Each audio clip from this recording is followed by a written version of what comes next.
Welcome to Jay's Airsoft, and welcome to another off the field video.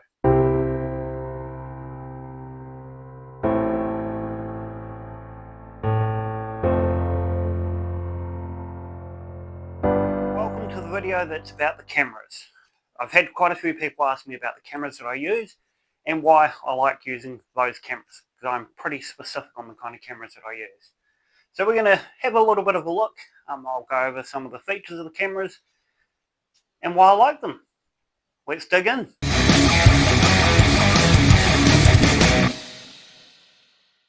First up is the Panasonic Lumix FZ80. This is my main camera for all my photography that I do out at Airsoft. It's basically the go-to, even outside of Airsoft. It's the camera that will get used. It takes some really good photos. It's an 18.1 megapixel camera. So it takes really good photos, especially in the sunlight. On cloudy days, it's not as good. Sometimes focus can be a bit tricky, or if there's a little bit of low cloud. But generally speaking, it takes really good photos. It's also got 4K video recording. So a lot of the vlog style videos and that I do, they're done with this one. I also have a second one that I have now started using, which I'm currently recording on. But yeah, this camera is a powerhouse. It's a bridge camera, so it's not one of the super expensive ones, but it's not one of the ones that you buy at Kmart. I think brand new, they're around the $500 mark, or when they came out at least, they're around the $500 mark.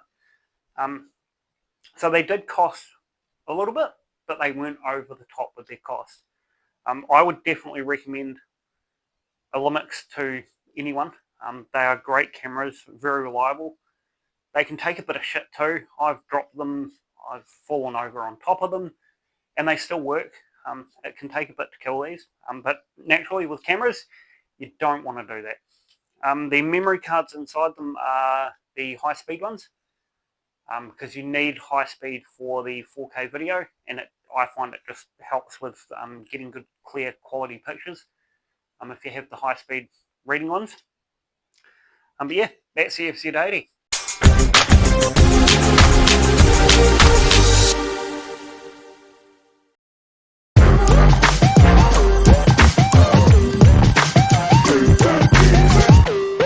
Next, it's the GoPros. I have two of them. One of them, this one here, is the GoPro Hero 2018. So it's the it's a cheap version of GoPro, but still being an actual GoPro. These ones were brought into the market for the people that didn't want to spend lots and lots and lots of money on good quality GoPros. It records up to 1440p, I think it is.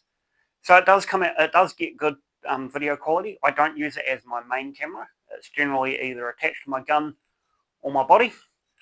So yeah, I haven't used it a shitload in games, to be fair. It's my sort of idea with it was more to have it as like a body cam style, so it would be more useful in like Milton games where you might have villages that you've got to gun interact with, sort of thing.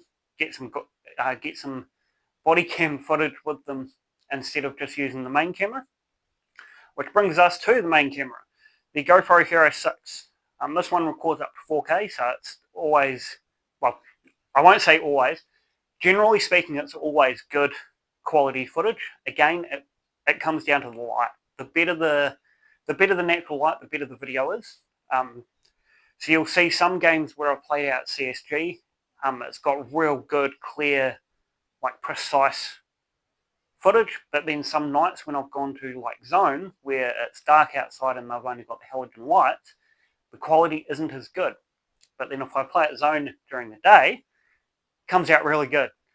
So it's like with all cameras, the better the lighting, especially if it's natural lighting, the better the quality.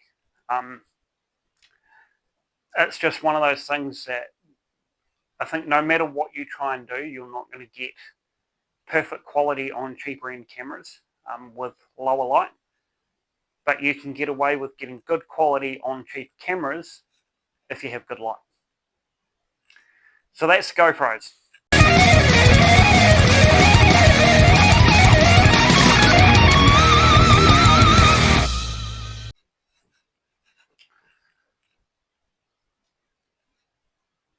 HCV550.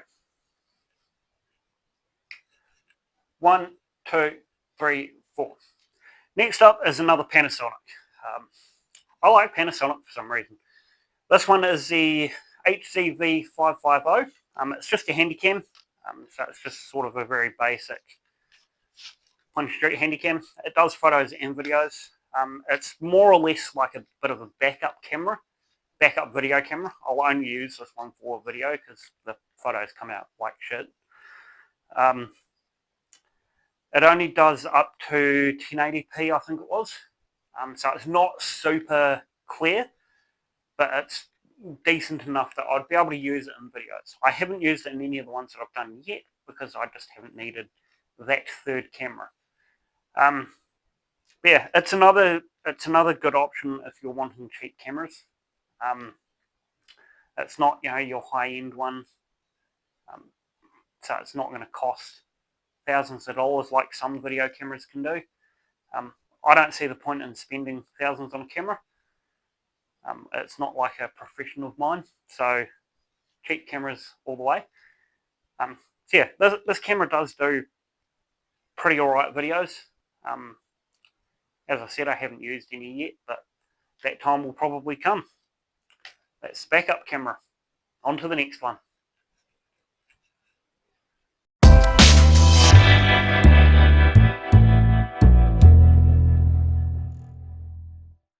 Last up, we have one of the newest addition to the camera family, the Panasonic Lumix TZ80. Don't mistake it for the FZ80. It's not the FZ80. It's only a much smaller camera. The FZ80 is obviously sort of a bit of a bulkier one. This one is a camera that was given to me. Well, actually, to be fair, all of them have been given to me, apart from the FZ80. That's the only one that I've actually purchased out of my own pocket. But this camera, very much like the Lumix, it's 18.1 megapixel sensor with 4K video. Fits perfectly into what I need it for. Having a double camera now as well will be helpful when I want videos that have multiple angles, because that's always something that I've wanted to have it, but I haven't had the camera to do it. Because the GoPro mixed in with the Lumix, it's always kind of weird when you get the fisheye plus the sort of natural square. So having a second camera for videos will be really helpful. Well, some of the videos, more the vlogs and games, apart from if there's a big event where I want sort of several cameras going all at the same time. Good luck to editing. But yeah, it takes really good photos and does good videos. Again, with the lighting, the better the lighting, the better photo and video. I really like the camera. The fact that it's so small as well is really good. So I'll be able to carry this in some of the Woolston events and get some photos while sort of gaming, or at least while I'm dead. If I'm dead and I have to have a bleed out time, I can stand there and just take some photos. So that'll be kind of cool. I'm always too nervous to take my phone out, because if I damage my phone, that's my phone gone sort of thing. Whereas with this camera, it's just a camera. Cameras can be replaced a lot easier than what phones can, because you've got all your stuff on your phone. It becomes a nightmare when you're trying to switch phones. But yeah, that is all the cameras. Now, let's look at how we mount them. So the first mount is the gun mount. I do have a mount on the top of the red dot. So if I do want to have sort of a down gun sort of view, I can. It's probably the least used one. I don't know why, I just don't use it as often as what I thought I was going to when I got it for this. But yeah, I mean, I'll probably start using it a bit more when I get into using the two GoPros a little more. I wouldn't mind some footage of it looking down the gun and then back at me as well. So yeah, there's always sort of plenty of options for that. Yeah, I also have one on my cap. This is put into a waterproof casing, which has a couple of holes that are drilled into where the microphones are. The way that I fitted this to the cap was just using a tripod mount that you would attach like this to a tripod. And then I just drilled a hole through the cap and put a screw through into it. And that holds it a lot more secure than the cap that I used to use, which was one that had the attachment plate for it on the front of the cap. This one's on the brim. The front of the cap one shook a little and it made a lot of noise, whereas this one, it doesn't shake as much, and because there's not bits of plastic sort of holding it to the plate, it doesn't rattle, which is always very helpful, because the rattling was really annoying. I found that the microphones picked up all the rattles, but then they wouldn't pick up like the talking that was going on, so it was kind of annoying, but this seemed to solve some of the problems. The microphones still aren't that great,